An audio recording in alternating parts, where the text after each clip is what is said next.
Yo, what's up, New Point students? How you guys doing? You guys doing good? You guys doing good? All right, my name's Wes. We're kicking off a new series tonight. It's called Glow, and really this is a continuance of what Brett did a couple weeks ago in main service. And there's this simple idea that I think Jesus talks about quite a bit, is this idea of being light in the darkness. This idea that in some crazy way that you represent a light to your world. And so I wanted to explore that. I think that's like one of those ideas that, man, maybe we hear it and it just kind of goes in one ear and out the other ear. And I was curious about that, and so I wanted to wrestle with that a little bit.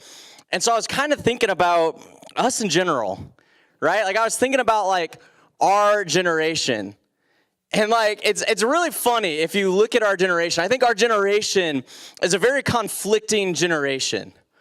And by that, I mean, if you look at the news, if you look at the things that we fight for and the things that we stand for, we seem to constantly be in conflict. It seems like it never really quite settles the way that it should, or never completely makes sense, right? We have the tolerance movement that screams for everyone to have a voice, except for the ones that they disagree with and those ones they want to silence. We live in a generation that they want everyone to have a voice, and they want everyone to feel loved, and they want everyone to have rights, but at the same time, it's a generation that's offended by everything.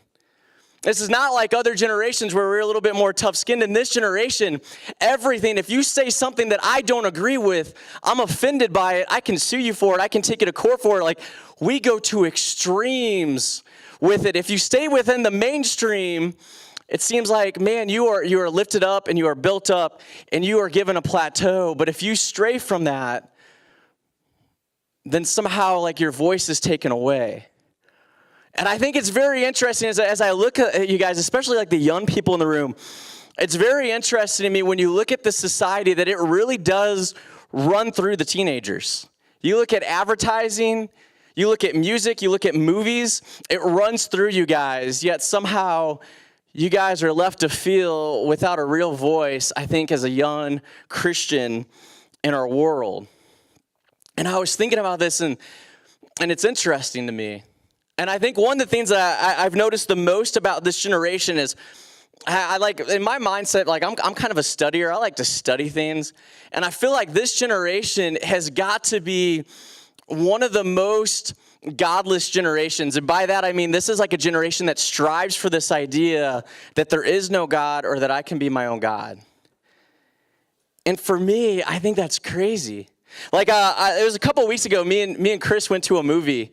And we get our seats and we're sitting down and I decided I want candy. Is anybody else like that? Like, you're like, dude, you go to the movie theater and you got to get like a pop for me, myself, and I, and you got to get like candy and popcorn. Like that's me. Like, I have like a lap full of food when I go to the movie theaters. And so I decided like I needed more food, like you do. And I go and I'm standing in line and I'm standing in front of like a kid that can't be more than 10 years old. And he's talking to his other friend about how he's an atheist. And I'm thinking, man, you probably can't even define atheist. And yet he did. Like, he's standing there and talking to him about how there is no God. And he's arguing with his friend that a God could not possibly exist. And I thought it was interesting because he was talking about a lot of the things that we discussed in our last series with The Struggle is Real. And he was talking about like the problem of evil. And he's talking about like this absentee God where like he creates it and then he's gone. And I remember thinking, man, this is so crazy that of all the things to study, this is where he's put his mind. It's the study that there is no God, the study of this atheistic thought. And I think that that's like the world that you guys are growing up in. I think you guys are growing up in this world that is, it wants to give a voice to who it wants to give it to, and those others it wants to suppress. It wants to take away the idea of a God or any sort of spiritual feeling, but really it's whatever you feel or whatever you need to do or whatever you need to do to satisfy yourself, that's what you should do. And I think that's interesting that that's what's put into our brains. There's I don't know if you guys, maybe I shouldn't even promote it, but like Macklemore came out with a new CD, and so I was listening to it, and he has a song called Growing Up with Ed Sheeran. And in this song, one of the things that he talks to, he's like writing this song to his daughter when she grows up. And he's talking about, hey, do what you need to do, experience what you need to experience. You only live once. Do whatever you need to feel. Whatever you need to do to satisfy yourself, whatever's going to make you happy, just go do it. Don't worry about the consequences. Don't worry about anything that comes with it. Just go do whatever you feel. And I think this is what we're taught as a generation. I think this is what surrounds us. And so I think the reality of being a Christian, especially a young person that's a Christian in this world, is difficult. I think you guys may be growing up in one of the most difficult generations to really be an on-fire Christian, to really live it out, to really talk about it, to really put yourself on the line with it. Because I think what happens within this generation, I think you guys become marginalized maybe more than any generation before you. And so I think this idea that Jesus is talking about, that you are a light in the darkness, maybe that makes more sense to you guys than it even did when he was talking about it. Maybe it makes more sense to you guys than it even did 2,000 years ago when he's talking to this group of people. Maybe today you feel like that more than ever, that even as we're playing that game, it's just like the tiny little candle, right? It's like the little tiny flicker. Maybe that's what you feel like. Maybe you feel like you are the tiny little flicker in a sea of darkness all around you. And I wanted to talk about, what does that look like? What does that conflict look like? Because I think that's the reality that you guys are going to face. And this is where that verse comes from. It's in Matthew 5. So if you have your Bibles, go ahead and turn there. If you have your phones, go ahead and click there. Whatever you need to do. Matthew 5, verse 14. Matthew 5, 14. And this is what it says. And Jesus says this. He says, you are the light of the world. So think of that. Think of this is the weight that he puts on you. And I think this is pretty sweet. As a 13-year-old, as a 14-year-old, as an 18-year-old, he looks at you and this is the weight he puts on you. He says, you are the light of the world. That somehow you're going to be immersed in a world of darkness, but you will be the light to that world. A city set on a hill cannot be hidden, nor do people light a lamp and put it under a basket, but on a stand, and it gives light to all of the house. In the same way, let your light shine before others so that they may see your good works and give glory to God your Father who is in heaven. So the first thing he does is he puts this weight on you. He says, you are the light of the world. If you are a follower of me, if you are a follower of Christ, then somehow you're the one that's going to bring light to the world. Somehow you're going to shine in that darkness. And then he takes it a step further. He says, look, if you guys are a city, right? If you guys gathered in here as a community of believers, if you guys are a city, you guys are a city on a hill. Others are going to see you. Others are going to be drawn to you. You are going to guide others there. If you are a lamp, you are not something that's hidden, right? If you are a follower of Christ, it's not like a secondary identity to you. It's not something that you keep under wraps. It's not something that you only talk about when it's brought up, but it's something that you put on the stand. It's something that's not hidden. It's something for everyone to see. And this is the coolest thing in this sentence that I think he says, is right here. He says, when it's put on a stand and it gives light to all. Think about that. There's something that happens, man. There's something that happens that when you decide as a follower of Christ that I'm going to put this on display, this is what I am. I am a light. I am a light to the world. That somehow I light up everything. I give light to all. And I think this is not what we're taught. I think we're taught something different. I think we are taught that if we say something that others don't agree with, they're going to be offended, and you have to be careful with that. That's great that you believe what you believe, but maybe you should keep that to yourself. Maybe you should keep that slightly hidden. Maybe that should be like a secondary identity to you. Maybe you should only bring it out when it's necessary. But Jesus says the complete opposite. He says you are to put it on a stand. You are to display who you are as a follower of Christ. And I think oftentimes we don't realize like the power that comes with that. I think as young people, we miss out on this idea of what we can really do in our junior highs and our high schools if we're really a light in there. Let me tell you guys something that's just like a reality, something that I have learned and something I have seen. Being in junior high and being in high school, you guys have a certain amount of impact. You guys have a certain amount of field of people that you can talk to that will never happen again in your lifetime. You will never be around 500 to 1,500 people that you can walk up to and talk to about anything every day for the rest of your life. This is a special opportunity that you guys get being in school and being around hundreds of other students that you don't really experience again in your lifetime. And I think that one of the things that this generation wants to do is they want to silence you during that time. I think that's something that we accept. But my mind wonders, I wonder, like, man, if we really took this concept that Jesus talks about, if we really take this concept that we are light in the darkness, and we may go into our schools and maybe they think different than us, right? Maybe they think different when it comes to sex than we do. Maybe they think different when it comes to the type of music we listen to. Maybe they think different when it comes to the type of words that come out of our mouth. Maybe they think different when it comes to how we treat others or how we treat our parents. Maybe they think different when how it comes to God or how it comes to church. Maybe they think different, but somehow when we walk in there, we affect that. And I want you guys to be people that are agents of change in your school. And I think sometimes we forget, what we could really do. A lot of you guys know my story, especially if you guys were here a couple Sundays ago. I've been sharing parts of my testimony those 2 weeks. So a lot of you guys kind of know, especially a couple weeks ago when I talked about the kid that when I wasn't a Christian, I sat down in the lunchroom in college. He came up to me and started talking about Christ and how much he loves me and all these things. And what did I do? Anybody here remember?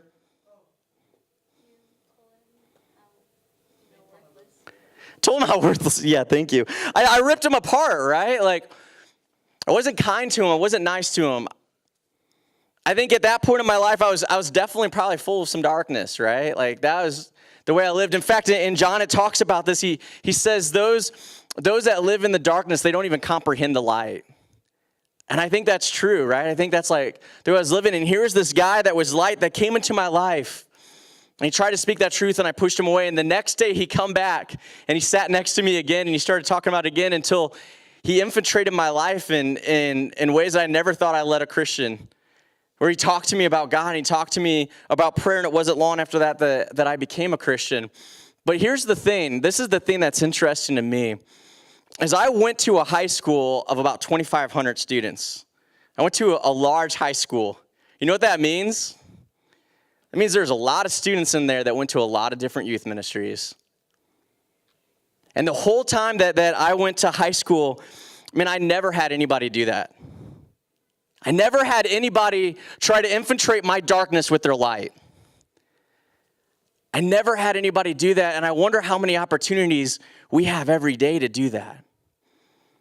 We as carriers of the light, right? Like Jesus puts this weight on us. He says, you are the light of the world. And we have this opportunity when we walk into our high schools, we walk into our junior highs, we have this opportunity. In fact, we have this weight, we have this command to carry the light in with us, to not let the darkness overcome us, but as the carriers of the light, to overcome the darkness. This means we have an effect on the world around us. We affect the culture around us. And I know at times like that's going to conflict with the world, right? It's almost like that game where we're trying to blow out the flame. I think that maybe happens when we walk into our high school. There's people that are like trying to blow out your flame, right? There's people trying to blow out that light, this light of Jesus that is in you. Maybe there's people that are trying to blow that out. But our goal, I think, as followers of Christ, as carriers of this light, is we should guide people to him. And I think that's where this verse gets at. I think this is so cool. Let me read that again. Where it says, you are a city set on a hill. And then after that it says, and you cannot be hidden. As a community, as a believer, as a follower of Christ, banded together, you guys become a city. And you guys should be a city on a hill that can be not be hidden. That means, man, when you guys go into your high school, when you guys go into your junior high, you and the other Christians, you guys should be known as that. You guys should be a city on a hill that everybody can see you. Everybody knows who you are. There's no doubt whether you're a Christian or not, whether you're a follower of Christ or not, because you're living it out, right? Like you're serving others and you're loving others and you're imitating Jesus and you're carrying that out in your world. And as a result, it cannot be hidden.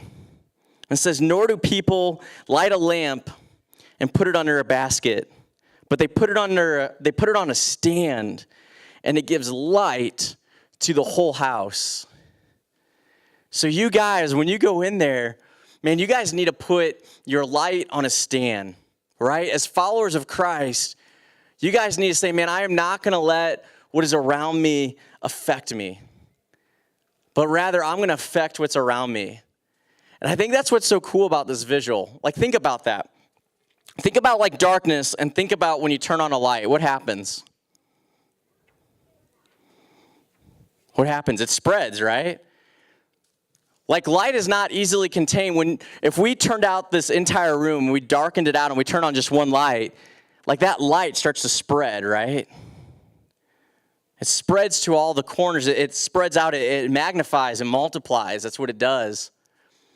And so something crazy happens when a light comes on in darkness. And I think many of us, like, we see this in our lives, right? Like, maybe we've experienced this as followers of Christ. Like, there's been a point where we decided we were going to follow Christ, right? And, like, our life, maybe it wasn't the best, and we weren't following things that we should, and we weren't doing things that we should, and we were kind of stuck in this darkness. And we accepted Christ into our lives, and this light turned on. And that light begins to spread. I think it spreads throughout our life, and I think it spreads throughout our culture. And so my thought for you guys, my challenge for you guys, is what happens if we blend together, if we come together, and we make that flame bigger and bigger. Because I think the more light you have, the more it overcomes the darkness, right? Like if we turned off all the lights in here and we turn on one light, that light spreads, that light magnifies, that light grows. But as we turn on more and more and more lights, what happens? The darkness becomes less and less and less and less until the room is just full of light, which is exactly what Jesus is getting at, right? But when you put it on a stand, it gives light to the whole house. And I imagine like when Jesus came and Jesus throws this out there, he throws out this simple concept, this simple idea that while you live in a world full of darkness, while you walk in a world full of darkness, that you carry the light of the world. That you carry this idea that it's going to go from death to life, that it's going to go from dark to light. And I think that's beautiful that we are able to carry that out. I think that's beautiful that we are able to carry that opportunity out. And I think about my story, man. I think about what that looks like and what that means. That there's this guy that was willing to sit down with me in college, right? He was willing to sit down at that table, and he was willing to take maybe a little bit of beating, right? Maybe I marginalized him. Maybe I took away his voice to an extent, but he kept coming back. And he kept loving me, and he kept caring about me. He kept trying to show me Christ in the simplest way of just hanging out. But I wonder, like my mind just kind of wonders things. I wonder, man, what would have happened if I was a freshman in high school and that happened, right? What would have happened if that fire and that light that I got as a freshman in college, what would have happened if that happened in high school? What's all the people that I could have affected in high school? What's all the lives that I could have touched in high school? What's the ripple effect of that? And I think you guys have that opportunity. I think you guys have that opportunity to walk into your high schools, to walk into your junior high and create those ripples. And man, I know that it's difficult. Like, I know that it's hard. I know that you're going to have like those moments where it's like someone like me that, man, you try to be nice to them, right? And you try to love them and you try to talk to them about Christ, and all they do is tear you down and rip you apart. You guys experienced that before? Maybe a little bit. And I know that happens to an extent, but I also know that if we're willing to push forward through that, if we're willing to continue to carry the light through that we will make drastic changes in our world. that we will make drastic changes in our culture. Because I want you guys to believe that. I know the things that you guys have been told as a generation. I know that you guys have been told that your voice gets silenced as a Christian. I know that you've been told that you are marginalized. I know that you've been told that you don't carry a lot of significant weight or a lot of significant meaning. But I want you to know, man, if you really see what Christ has for you, if you had any idea, like the plans and the thoughts that he has for you, like he has greatness written all over you. Like he has so many plans and so many ideas and so many thoughts that he wants to put in your hearts. He has so much impact that he wants you guys to make. Man, when other people like look at you and they think, man, you're only 12 years old, you're only 13 years old, you're only 16 years old, the amount of impact you can really make is small.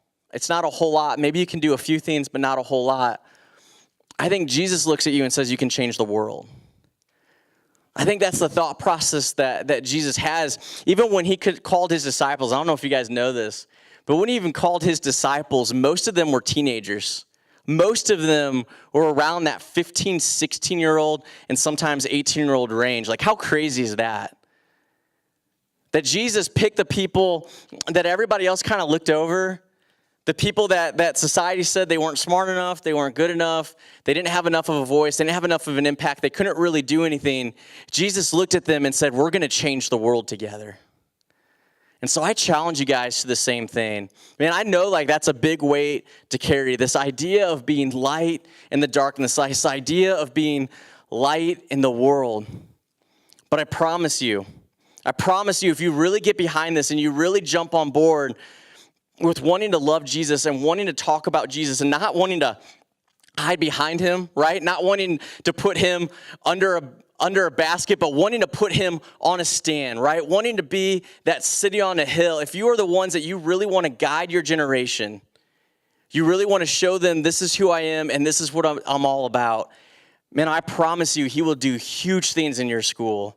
He will do huge things in your family, and he'll do huge things in your culture if we just latch on to this simple idea that we are a light that walks amongst the darkness. And so I'm going to try and, I got just a few more minutes. I'm going to try and give you guys plenty of time to jump in this night. We're going to try and get much better with letting you guys have plenty of discussion time and talk about this. But as you guys get ready to leave, as you guys get ready to split up into, I want you to think about what this really looks like. Because I think this is a reality. I think when you sit in here and you stand in here, I think, man, it sounds cool to be like changing the world. I think it sounds cool to be light in the darkness, but the reality is like that brings a lot of conflict, right? It brings like a lot of conflict with your friends.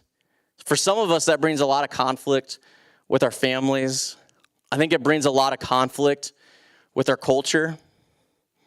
But I think it comes down to this simple idea, man, if you really want to light up your world, if you really want to carry the light of the world, what are you willing to go through to do that?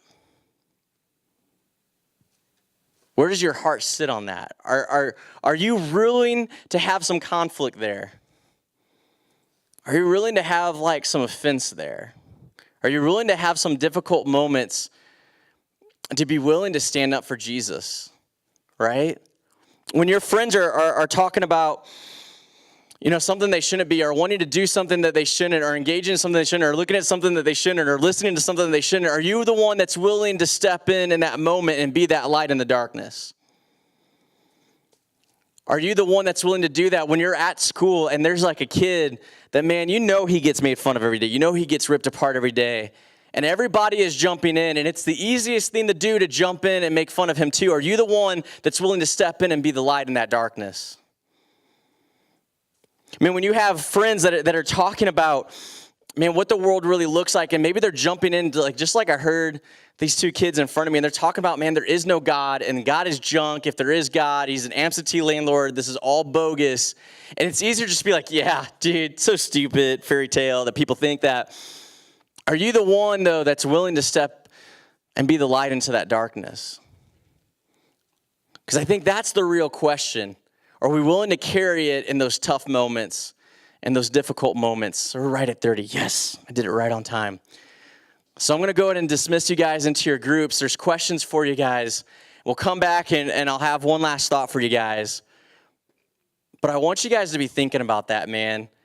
What are you willing to do? When are you willing to be the light that steps in to the darkness?